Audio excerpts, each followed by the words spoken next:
शिवोहम। प्रणाम गुरुदेव, आपके श्री चरणों में प्रणाम, बार बार प्रणाम। हाँ शिवोहम। प्रणाम गुरुदेव। शिवोहम। शिवोहम। गुरुदेव भगवान के श्री चरणों में प्रणाम। शिवोहम। शिवोहम। श्री सतगुरुदेव स्वामी जी के चरणों में कोटि कोटि प्रणाम। शिवोहम गुरुदेव। हाँ शिवोहम। शिवम गुरुदेव। हाँ तो डॉक्टर साहब बहुत लेट जुड़े आप। क्या विषय चल रहा था अपना? शिवोहम गुरुदेव। हाँ शिवोहम। कभी भी सत्य का साक्षात्कार नहीं किया जा सकता। संसार को बनाए रखकर कभी भी सत्य का साक्षात्कार नहीं किया जा सकता, यही चल रहा था ना? जी गुरुदेव।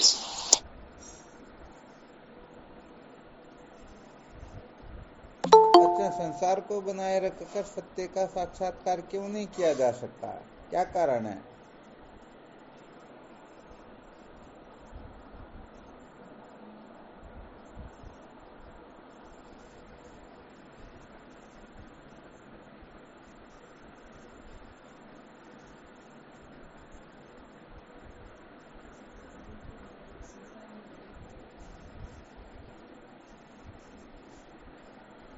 कौन बताएंगे?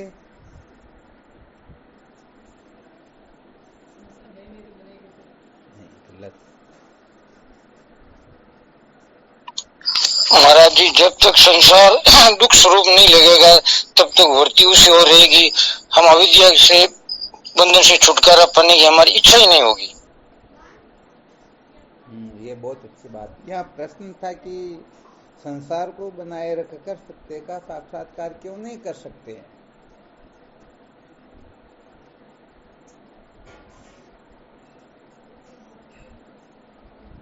इनमें प्रकाश और अंधकार के समान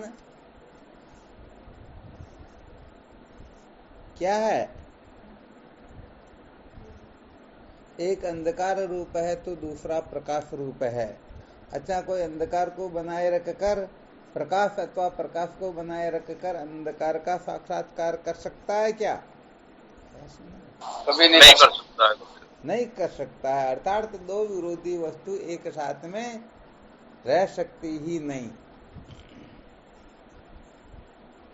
तो यहाँ पर यदि कोई संसार को बनाए रखना चाहता है तो इसका मतलब ये हुआ, क्योंकि वास्तव में देखा जाए तो संसार है ही नहीं, फिर भी जो बनाए रखने का आग्रह रखते हैं तो उस आग्रह के अंतर्गत उनकी सारी की सारी शक्ति समाप्त हो जाती है।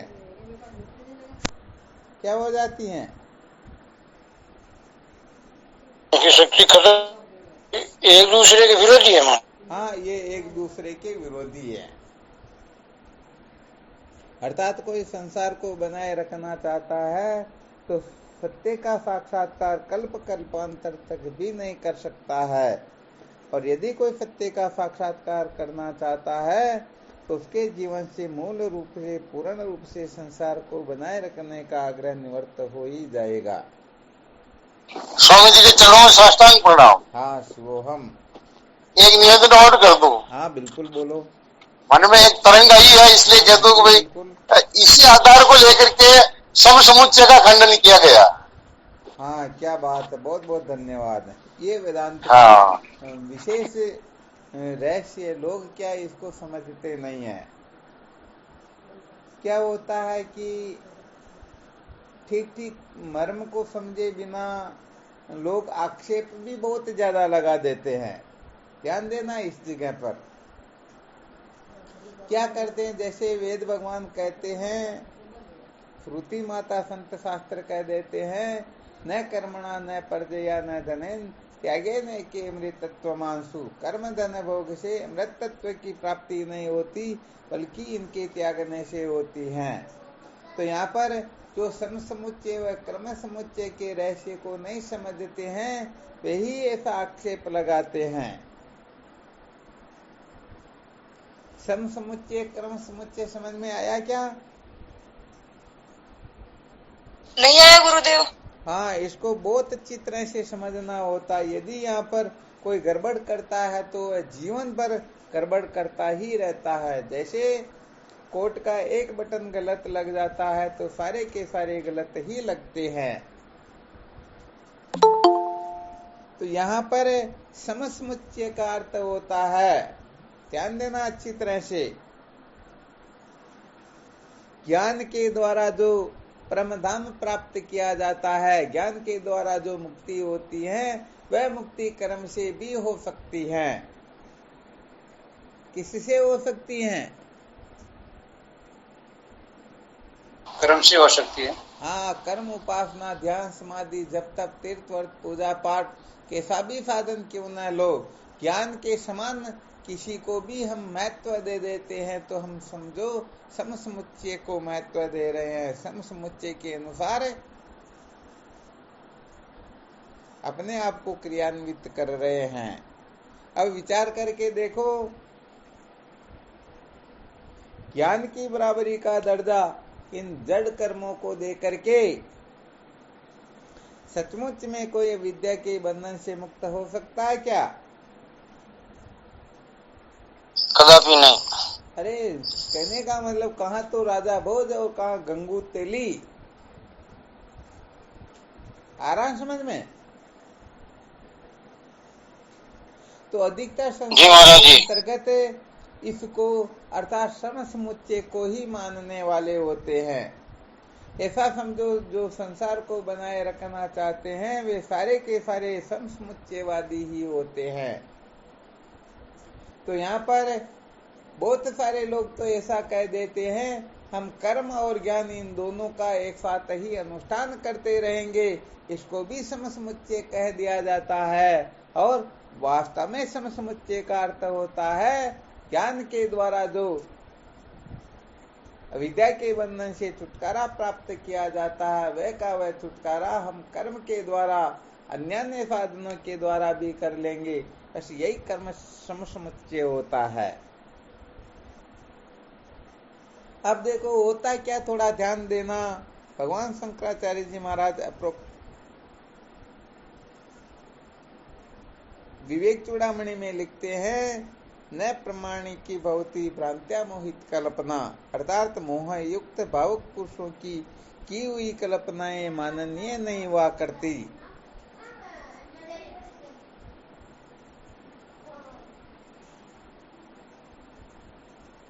क्या बताया? मोह युक्त, जो मोह में उलझे हुए जीव हैं, यदि उनको सत्य का निर्णय करने के लिए कह दिया जाए तो सचमुच में वह यथार्थ निर्णय नहीं कर पाएंगे। पक्का ना? बिल्कुल। अब देखो यहाँ थोड़ा हाँ बोलो। महाराज जी, इसमें गीता में जो श्रीमद् दिया हुआ है कि भाई ज्ञान योग, कर्म योग और भक्ति योग, वैसे भगवान गीता में जो कहते हैं ना, इसका रहस्य वास्तव में बड़ा विलक्षण होता है, लोग इसको समझ ही नहीं पाते हैं।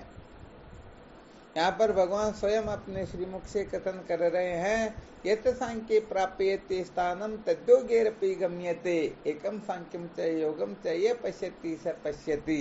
अर्थात सांख्य के द्वारा जो परमधाम प्राप्त किया जाता है, कर्म योग के द्वारा भी वही प्राप्त किया जाता है। ऐसा ही कह रहे हैं ना? जी महाराज जी, थोड़ा यहाँ डाउट होता है। डाउट होता है, चलो इसी का थोड़ा संशोधन कर लेते हैं। हाँ, वो ना स्वाभाविक ही है, क्योंकि वो लोकल व्यक्ति यदि कुछ कहता हो ना, तब तो चलो उसको, हाँ, जैसे वो पागल भौंक रहा हो ऐसे समझ करके छोड़ देते, परंतु यहाँ स्वयं भगवान नारायण अपनी साक्षी दे रहे हैं। यही हो रहा ना? यही तो होता है ना महाराज जी के, भी इनको हम झूठा भी कैसे मान ले, और सच भी माने तो कर्म के द्वारा ये जो वेदांत हमारा मानता नहीं है। हाँ, बिल्कुल सत्य वचन। देखो यहाँ पर अपने को अच्छी तरह से मंथन करके ये निर्णय निकालना है कि यहाँ पर भगवान समसमुच्चय को महत्व दे रहे हैं तो कर्म समुच्चय के लिए कह रहे हैं। यदि समसमुच्चय सिद्ध होता है तब तो समझ लेना चाहिए कि सांख्य के द्वारा जो प्राप्त होता है योग के द्वारा भी वही हो जाएगा। और यदि समसमुच्चय सिद्ध न हो तो फिर तो सांख्य के द्वारा जो प्राप्त होता है कर्मयोग के द्वारा नहीं होगा ना। जी महाराज। तो चलो आज काफी समय से विचार कर रहे थे, इसके ऊपर थोड़ा चिंतन मनन किया जाए तो आपको इसका विशेष रहस्य बता देते हैं। असलियत क्या होती है, लोग कहाँ गलती करते हैं, कहाँ चूक जाते हैं। मूल सूत्र किसी को याद है क्या?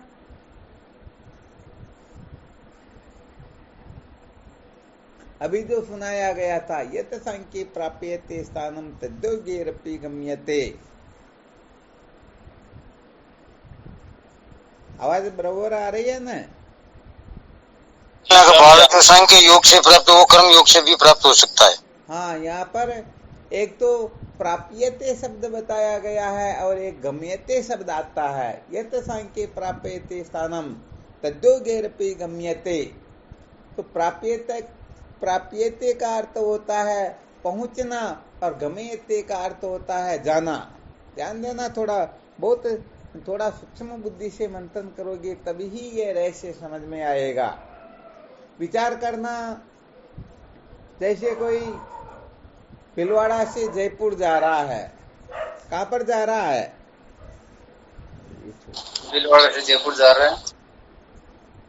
तो एक सज्जन ऐसा है जो भीलवाड़ा से अभी प्रस्थान करता है। एक सज्जन ऐसा है जो अजमेर पहुंच गया है और एक सज्जन ऐसा है जो जयपुर पहुंच गया है।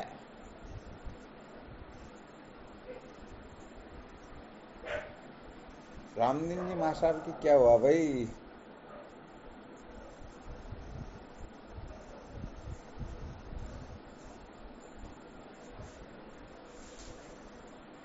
ऐसे समय में तो किसी का कॉल आए तो भी अटेंड नहीं करना चाहिए। जी स्वामी जी, परेशानी उनका ही है। हाँ, फिर गड़बड़ हो जाती है ना जी। ये मोहनानंद जी महाराज भी बार बार डिस्कनेक्ट होते, क्या बात है?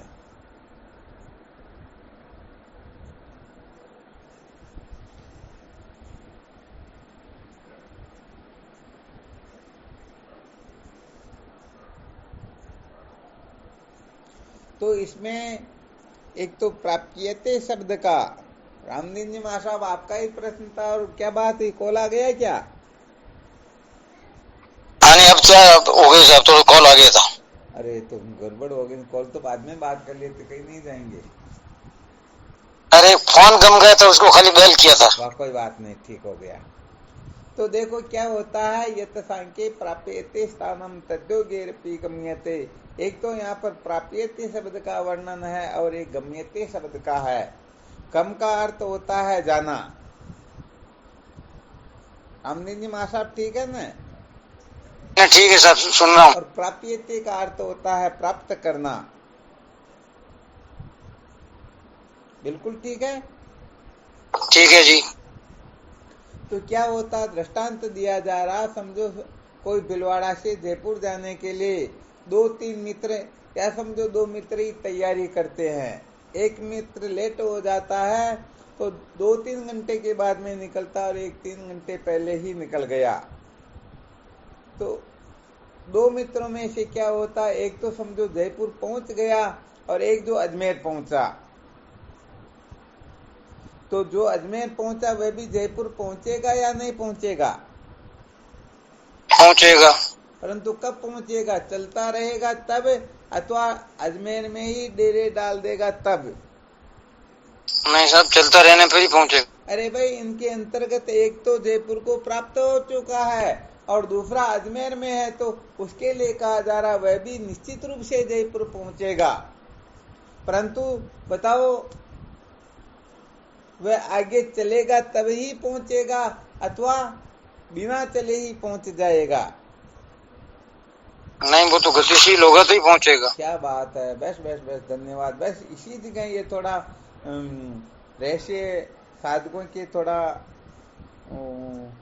संशय का विषय हो जाता है, संशयात्मा हो जाते हैं कि स्वयं भगवान ऐसा कह रहे हैं, परंतु भगवान ये कह रहे, अर्थ करने में तो कोई कुछ भी कर सकता है, परंतु भगवान अपने श्रीमुख से मूल श्लोक में क्या कथन कर रहे, इसको ध्यान देना चाहिए।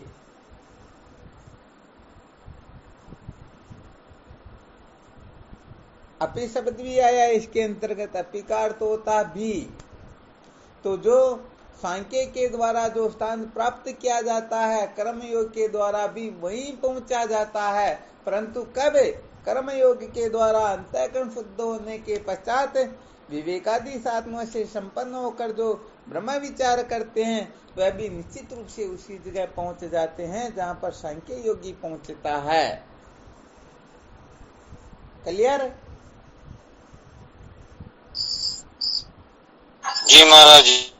अच्छा, फिर भी यदि कोई दावा करे नहीं ऐसी बात नहीं है, सांख्य के द्वारा जो प्राप्त किया जाता है स्थान, वह कर्मयोग के द्वारा भी प्राप्त किया जाता, तो इसको हम व्यवहारिक दृष्टांत से भी ऐसे सूत्रों को निरुत्तर कर देते हैं। कैसे किया जाता है इसके बारे में थोड़ा संकेत कर देते हैं। समझो कोई दिल्ली से मुंबई जा रहा है। कहाँ जा रहा है? दिल्ली से मुंबई जा रहा। अब यहाँ दृष्टांत क्या दिया जाता? जो गीता प्रेस गोरखपुर की जो गीता होती है उनके अंतर्गत दृष्टांत दिया गया है। जैसे गंगा जी जाने के दो रास्ते होते हैं, वैसे ही मोक्ष प्राप्त करने के दो साधन बताए गए हैं, कर्म योग और सांख्य योग। अब यहाँ पर अपने को ध्यान देना है, दिल्ली से मुंबई किस दिशा के अंतर्गत है? दक्षिण में। दक्षिण दिशा के अंतर्गत है। अब देखो, यदि कोई दक्षिणी दिशा को छोड़ करके पूर्व पश्चिम उत्तर दिशा की ओर चले और तब जाकर के मुंबई आ जाए, तब तो हम भेद मान सकते हैं कि वह मुंबई जाने के दो रास्ते हो सकते हैं। परंतु बताओ, व्यवहारिक दृष्टांत को भी कोई सिद्ध कर सकता है क्या? नहीं। दक्षिण दिशा को छोड़ करके किसी भी दिशा में जाने वाला बंबई पहुंच सकता है क्या? कल्पतांत में कभी भी नहीं पहुंच सकता। बताओ, दो भेद कहां पर सिद्ध हुए? अरे व्यवहारिक दृष्टांतों में भी सिद्ध नहीं हो रहा। जो बंबई इस सृष्टि में एक जगह पर है, वहां पहुंचने के लिए भी दो रास्ते नहीं बताए गए, एक ही रास्ता बताया गया है। हाँ, सोपानों का भेद हो सकता है, कोई ट्रेन में जाए, कोई बस में जाए, कोई फ्लाइट में जाए, कैसे भी क्यों न जाए। अरे भाई, वो तो ट्रेन में बैठने वाले भी एक तो 25,000 का टिकट लेता है, एक 5,000 का लेता है और एक 500 में चला जाता है। तो इसमें तो सोपानों का ही तो भेद हुआ ना, रास्ता भेद कैसे हो गया? नहीं हुआ ना रास्ते का भेद? नहीं हुआ स्वामी। अच्छा, फिर देखो, विशेष बात यह होती है कि जो इस सृष्टि में एक जगह पर रहने वाली ही वस्तु है, उसको प्राप्त करने के लिए भी दो रास्ते नहीं हो सकते हैं। तो जो सजाते विजाते स्वगत भेद से रहित अद्वितीय आत्म तत्व, ब्रह्म तत्व, जो सबका अपना आत्मा ही है, देश काल वस्तु से परिचिन्न है, वो कहने का मतलब ऐसी जगह नहीं कि जो सब जगह पर न हो, सब समय में न हो, सबके अंतर्गत न हो। बताओ, ऐसी वस्तु को प्राप्त करने के लिए यदि एक से दूसरे रास्ते की कोई कल्पना करता तो वह महामूर्ख नहीं कहलाएगा, तो क्या कहलाएगा? जी स्वामी जी। बिल्कुल पक्का न? जी। हाँ, इसलिए कहने का मतलब दो रास्ते संभव ही नहीं है। दो रास्ते संभव नहीं, अर्थात ये सिद्ध किया गया है कि समसमुच्चय जो है ये बिल्कुल शास्त्र से विरुद्ध है। हाँ, और किसी को संशय हो तो राम गीता को पढ़ करके देख लेना, भगवान राम समसमुच्चय का कितना खतरनाक खंडन कर रहे हैं। और यदि कुछ भी और संशय हो तो देवी गीता उठा करके देख लेना, देवी गीता में समसमुच्चय का बड़े विलक्षण ढंग से खंडन किया गया है। आ गया ना अच्छी तरह से समझ में? जी स्वामी जी। तो भाई देखो, इनका तो हम मंथन करेंगे ना। हालांकि किसी के कुछ भी कह देने से कुछ भी सिद्ध नहीं होता है। उसे श्रुति से, युक्ति से, अनुभूति से सिद्ध करके बताना होता है, तब जाकर के उसे स्वीकार किया जाता, वरना ऐसे स्वीकार नहीं किया जाता है। तो देखो, अविद्या के बंधन से छूटने के लिए कर्म साक्षात साधन है। इसको सिद्ध करने के लिए ऐसा कोई ग्रंथ शास्त्र, ऐसा कोई है ही नहीं जो इसमें अपनी साक्षी प्रदान करे, क्योंकि अंधकार की निवृत्ति तो प्रकाश से ही होती है। प्रकाश के सिवाय तो कोई रास्ता ही नहीं है। जी स्वामी जी। क्या और नहीं है स्वामी जी। हाँ, किसी को भी संशय हो तो देख लेना। कुछ भी युक्ति उठ रही हो, तर्क करने की, खंडन करने की, जैसी भी जिस भी प्रकार की हो, समस्त साधक स्वतंत्र है। चाहे जिस प्रकार की शंका करके इस विषय को और सुलभ बना सकते हैं, वरना ये जो दृष्टांत युक्तियां दी गई, इनके सामने अब और ज्यादा कहने की आवश्यकता ही नहीं है। महाराज जी, ये सांख्य और वेदांत में कोई डिफरेंस है थोड़ा बहुत? हाँ, वैसे देखा जाए तो जब 6 दर्शनों में सांख्य और योग की विवेचना की जाएगी तो इसमें बड़ा डिफरेंस है। सांख्य और योग के अंतर्गत सबसे बड़ा डिफरेंस होता है, एक तो सांख्य जगत को सत्य समझता है, ईश्वर को अन्य समझता है और आत्मा को परिच्छिन्न समझता है। और वेदांत के अंतर्गत ये तीनों ही काट दिए जाते हैं। जगत की सत्यता, आत्मा की परिच्छिन्नता, ईश्वर की अन्यता, इन तीनों का खंडन करके केवल और केवल मात्र एक अद्वितीय तत्व का ही बोधन करवाया जाता है, तो सचमुच में युक्ति से सिद्ध हो सकते ही नहीं। वास्तव में युक्ति से इनका खंडन ही होगा। जगत सत्य सिद्ध नहीं हो सकता, ईश्वर अन्य सिद्ध नहीं हो सकता, आत्मा परिच्छिन्न हो नहीं सकती। अरे भाई, 100 घड़े रखे हुए और प्रत्येक घड़े में सूर्य का प्रतिबिंब दिखाई दे रहा, तो 100 सूर्य के प्रतिबिंब दिखाई दे रहे, तो बताओ सूर्य 100 हो गए क्या? अरे क्या कहे, तो बुद्धि खोए लोगों की बात होती है। तो उपाधि के भेद से उपहित में भेद नहीं होता, ये सदा ध्यान रखना अपने को। क्या होता है? उपाधि के भेद से उपहित में भेद नहीं होता है। किसी कमरे में 100 कांच लगा रखे हो और उसमें कोई जाए तो देखे तो 100 उनके फोटो दिखाई देते, तो वह 100 हो गए क्या? खुद 100 हो गया क्या? नहीं, वो तो मूल में एक ही, मूल में एक ही है। वाणी शंकर जी कैसे, ठीक है क्या? अमृत है। अमृत है क्या? तो हालांकि यहाँ पर वेद भगवान जो है केवल और केवल मात्र समसमुच्चय का ही खंडन करता। ध्यान रखना, केवल और केवल मात्र कर्म समुच्चय को स्वीकार किया जाता है।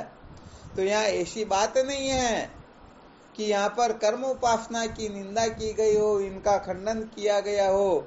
यहाँ खंडन जो किया गया, इनको कोई अंतिम कक्षा समझ ले तभी इनका खंडन किया जाता है।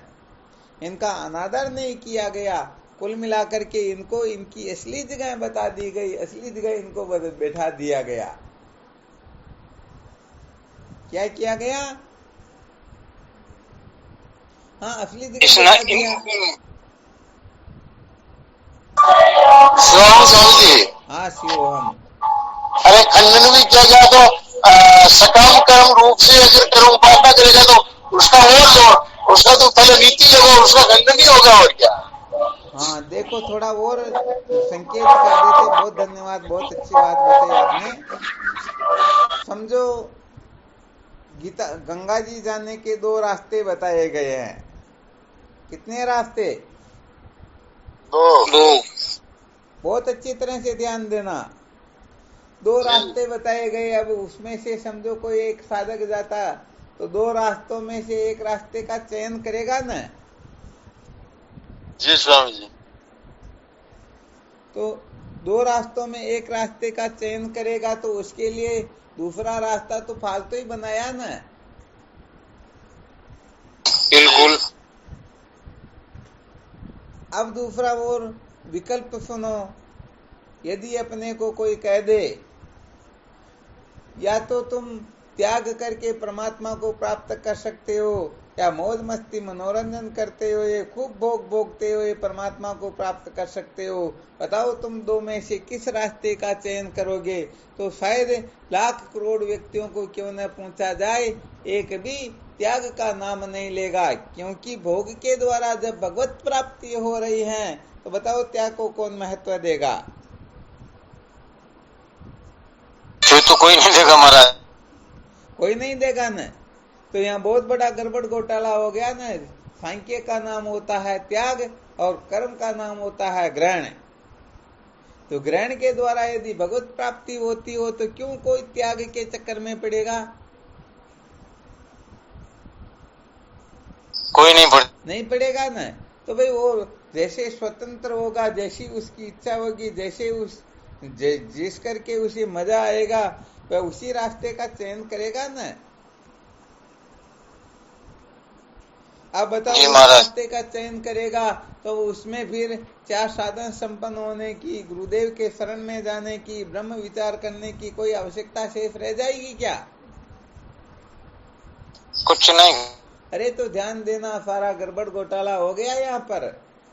क्योंकि इस जगह पर जो कर्म को महत्व दे देता है तो ज्ञान जिसके लिए स्वयं भगवान नारायण ऊंची भुजा उठा करके चिल्ला चिल्ला करके कह रहे हैं, नहीं ज्ञानेन सदृशम पवित्रमिह विद्यते, ज्ञान के समान पवित्र करने वाला निसंदेह संसार में दूसरा कुछ है ही नहीं।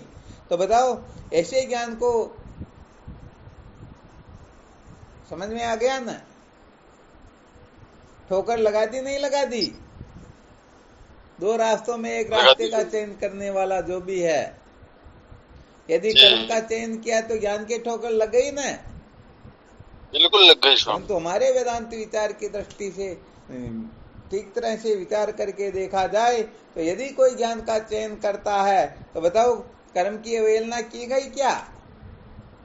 अरे इस कर्म को अंतःकरण की शुद्धि के लिए स्वीकार कर लिया गया। भाई देखो तुम निष्काम भाव से कर्म उपासना करके चित्त शुद्ध करो, ब्रह्म विद्या के द्वारा अमृत तत्व की प्राप्ति करो।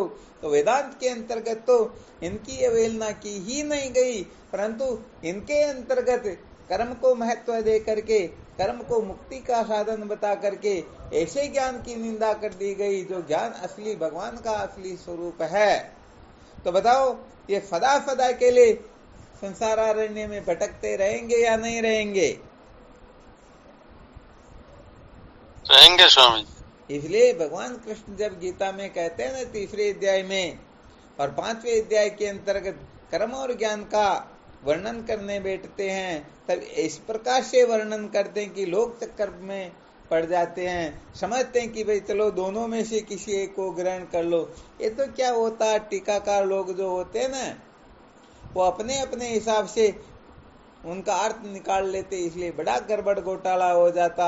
और सच कहे तो अनेक साधक मिट्टी में मिल जाते, इसलिए सत्य बताने में कभी संकोच नहीं करना चाहिए। सचमुच में जो सत्य होता है बस उसका कथन कर देना चाहिए, फिर जिसकी जो मर्जी हो वह करे। तो भाई देखो ये काम तो वेदांत के महात्मा होते हैं ना, सचमुच में वो कभी गड़बड़ घोटाला नहीं करते, वो है जो का त्यों सत्य बता देंगे। अब आपकी मर्जी क्या करना क्या नहीं करना।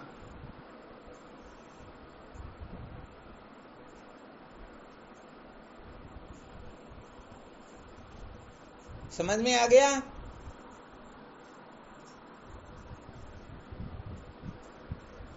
जी गुरुदेव। हाँ बहुत बहुत अच्छी बात है। वैसे देखा जाए तो इनके बारे में अनेक युक्तियों के द्वारा, तर्कों के द्वारा, श्रुति आदि प्रमाणों के द्वारा खूब मंथन करके फिर निश्चय करना होता है। हालांकि हर जगह पर गड़बड़ घोटाला चल सकता है, परंतु जैसे सर्प जंगल में कितना भी टेढ़ा मेढ़ा क्यों न चले, परंतु बिल में प्रवेश करते समय तो वह सीधा ही होता है। तो ऐसे ही जब सत्य का निर्णय करना हो, सत्य का साक्षात्कार करना हो, तो यहाँ अपनी समस्त अक्ल होशियारियों को ताक में रख देना। यहाँ पर अपनी अक्ल होशियारी 1% भी, हाँ बिल्कुल सत्य बात है, नहीं तो अनादिकाल से भटकते आ रहे हैं और भटकते ही रहेंगे।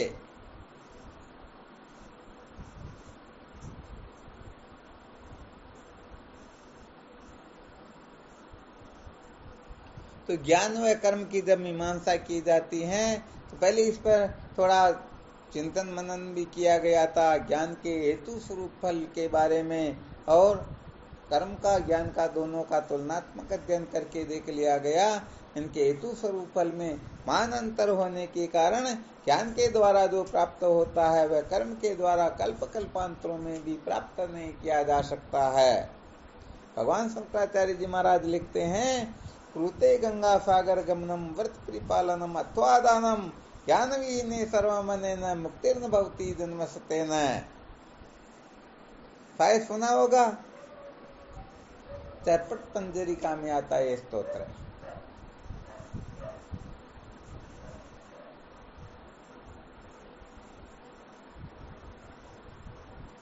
और कोई शंका हो तो इसी के अंतर्गत देख लो, विस्तार कितना भी करेंगे, असली बात तो यही है। अब कोई शंका करे तो उसके अनुसार और थोड़ा विचार कर सकते हैं, कैसी भी शंका हो।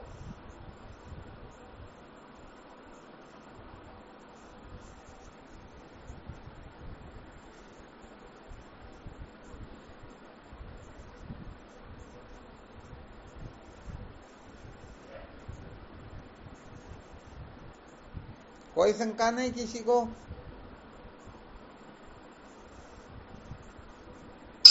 इस बारे में तो किसी को कोई शंका नहीं महाराज। बहुत अच्छी बात है। बस बात यही है कि अज्ञान की निवृत्ति का साधन केवल और केवल मात्र ज्ञान है। हाँ, उस ज्ञान के रहस्य को समझने के लिए भले ही कर्म उपासना समस्त साधनों की आवश्यकता हो तो वो अपने हिसाब से देखते रहना चाहिए, परंतु ज्ञान निवृत्ति का साक्षात साधन तो केवल और केवल मात्र ज्ञान ही है।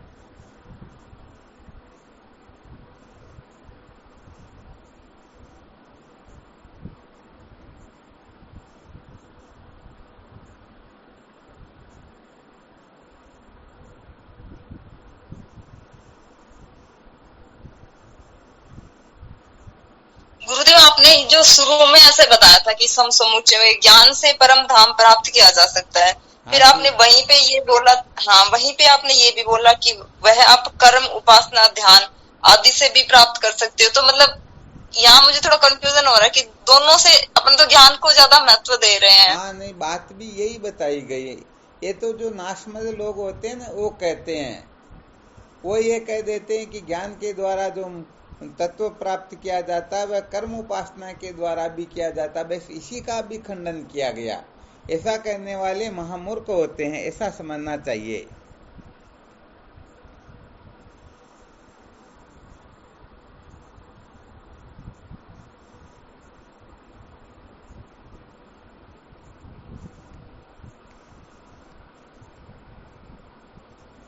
ये सिद्धांत नहीं है कहने का मतलब। जी गुरुदेव। हाँ, सिद्धांत केवल और केवल मात्र ज्ञान से ही जीव सदा सदा के लिए निर्भय हो सकता है।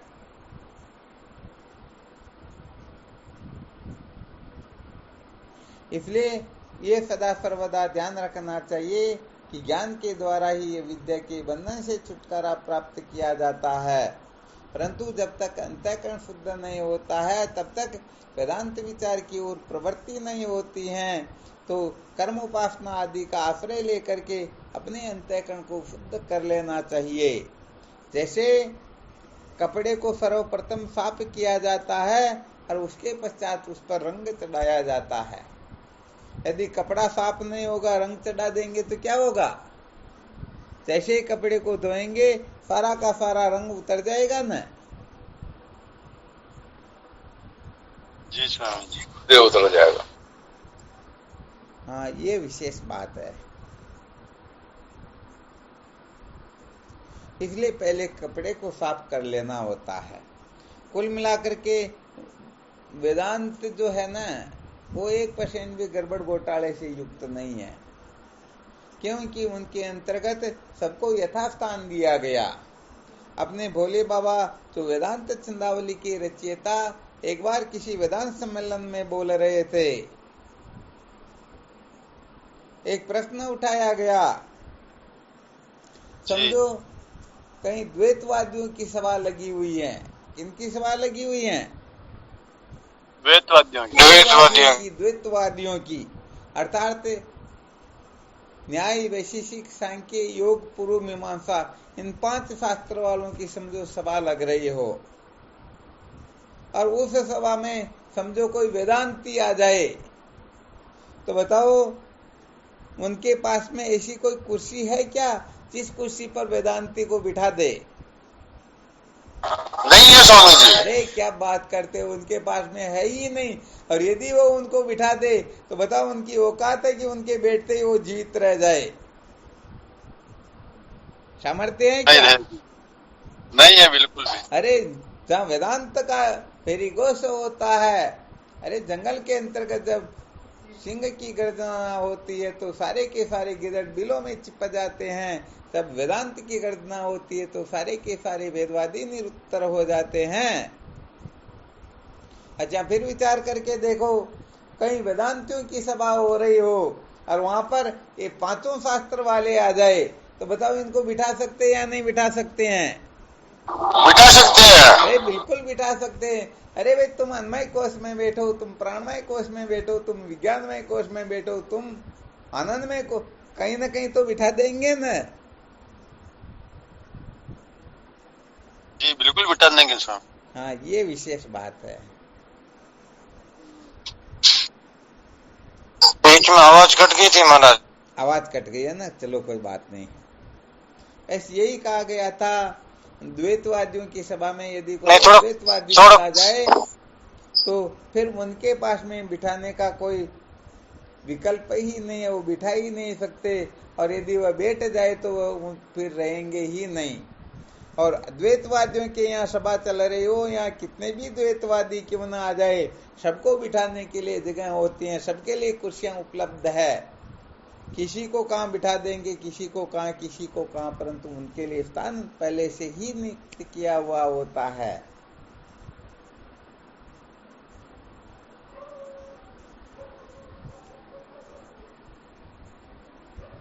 बिल्कुल ठीक है।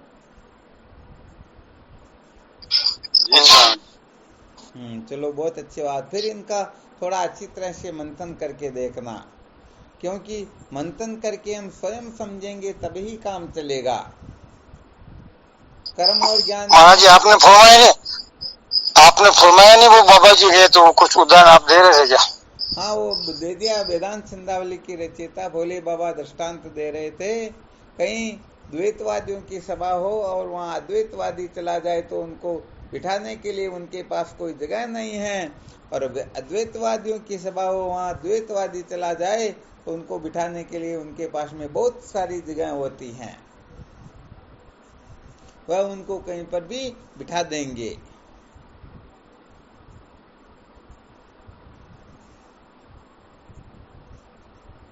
तो यहाँ पर कुल मिलाकर के वेदांत किसी का विरोध नहीं करता है, बाकी सभी विरोध करते रहते हैं। मांडुक्य कारिका के अंतर्गत भगवान शंकराचार्य जी महाराज के दादा गुरु गौड़पादाचार्य जी महाराज लिखते हैं, ये मांसलोलुप प्राणियों की तरह ये सारे के सारे वेदवादी आपस में लड़ झगड़ करके मिट जाते हैं। अरे द्वैतवाद तो किसी का विरोध करता ही नहीं, सब अपनी ही आत्मा, अपने से बिन कुछ है ही नहीं। बताओ किसका विरोध करें? अरे द्वैत हो तो उसका खंडन करें। जी स्वामी। हाँ, इसलिए वेदांत वेदांत होता है। ये रहस्य यदि समझ में आ जाए तो सचमुच में जीवन धन्य हो जाता है।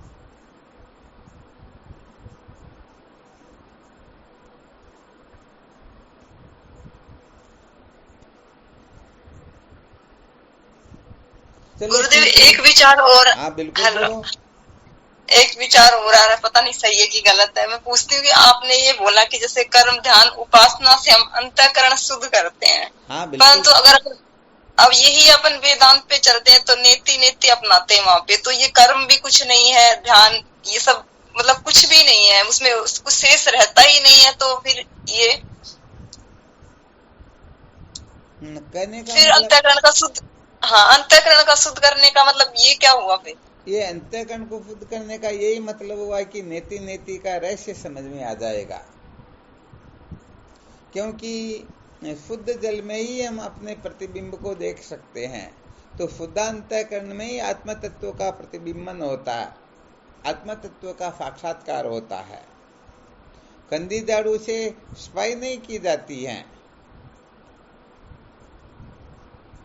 तो सबसे पहले अंतःकरण को योग्य बनाना होता है और उसके बाद में निषेध किया जाता है, और अंत में अंतःकरण का भी निषेध कर दिया जाता है। इसीलिए तो कहते हैं कि अंतःकरण को मैं समझना, अंतःकरण को मेरा समझना, अंतःकरण को सच्चा समझना, यही पूरा संसार होता है।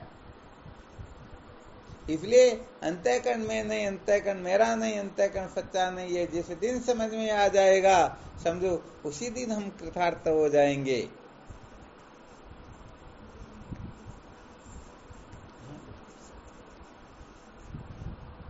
शिवम गुरुदेव। हाँ शिवोहम। तो गुरुदेव अच्छे शुद्ध पानी में, साफ पानी में अपना प्रतिबिंब देख सकते हैं। हाँ शुद्ध गंदे में नहीं देख पाते हैं, नहीं देख पाते। इसीलिए तो मगर अपन पानी को भी तो फिर अलग कर रहे हैं, परे कर रहे हैं, पानी को भी परे कर रहे हैं, फिर हटा रहे हैं। आप बोल रहे हैं फिर पानी की आवश्यकता नहीं रहती है, प्रतिबिंब आप देखने के बाद फिर तो दिखता रहता बिगर पानी। हाँ बात यहाँ पर यह है ना, कपड़े को साफ करने के लिए साबुन की बहुत ज्यादा आवश्यकता होती है, परंतु बहुत ज्यादा आवश्यकता होती, इसका मतलब ये थोड़े होता है जो सुबह से शाम तक साबुन को घिसते ही रहे। साबुन को हटाना भी पड़ेगा ना। हाँ वो तो साफ होना बहुत होता है। तो ऐसे कर्म उपासना के द्वारा अंतःकरण को शुद्ध किया जाता है, परंतु ये ज्ञान रूपी जल से ही तो सब शुद्ध होंगे ना। ठीक, ये विशेष बात है। कुल मिलाकर के कर्म उपासना के द्वारा ये जीव थक जाता है। जैसे कोई बैठना नहीं चाहता तो उसको कहते हुए तुम ये भगवान जो दिख रहे हैं ना, देवता जो दिख रहे, चबूतरा जो दिख रहा है या जो कुछ भी दिख रहा है, इसके तुम 108 परिक्रमा लगाओ। तो 108 परिक्रमा लगेगी तब तक तो थकेगा ना बेचारा। और जब उसे कह देंगे कि भाई अब बैठ जाओ, तो बैठते ही कहेगा भाई बड़ा आनंद आया। नहीं मगर वो भावना तो बनेगी नहीं उसकी परिक्रमा से। बिल्कुल भावना बनेगी, तभी तो उसे आनंद आएगा लास्ट में। थकने के लाल भावना में बनती है। हाँ कहने का मतलब जब तक हम बंधन को बंधन नहीं समझेंगे तब तक छूटने की इच्छा थोड़ी होगी। ये सत्य बात है। हाँ इसलिए ये सारी की सारी प्रक्रियाएं, कहने का मतलब वेदांत के अंतर्गत किसी का अनादर नहीं किया गया। मुख्य बात ये है, सबको अपनी अपनी जगह पर व्यवस्था करके इनको बिठा रखा, कभी इस साधन से ये होगा, इस साधन से ये होगा। और अज्ञान की निवृत्ति चाहते हो तो केवल ज्ञान से होगा और किसी साधन से नहीं, ये विशेष बात है। मगर अंतःकरण तो शुद्ध करना पड़ेगा पहले। बिल्कुल, अंतःकरण को शुद्ध किए बिना काम थोड़े चलेगा क्या? तब तो ज्ञान की प्राप्ति होगी और ज्ञान मिटेगा। अंतःकरण को शुद्ध नहीं किया, भगवान 15वें अध्याय में कहते हैं ना, जिन्होंने अपने अंतःकरण को शुद्ध नहीं किया वो बहुत कुछ करे फिर भी उनको आत्म तत्व का, परमात्मा तत्व का साक्षात्कार होता ही नहीं।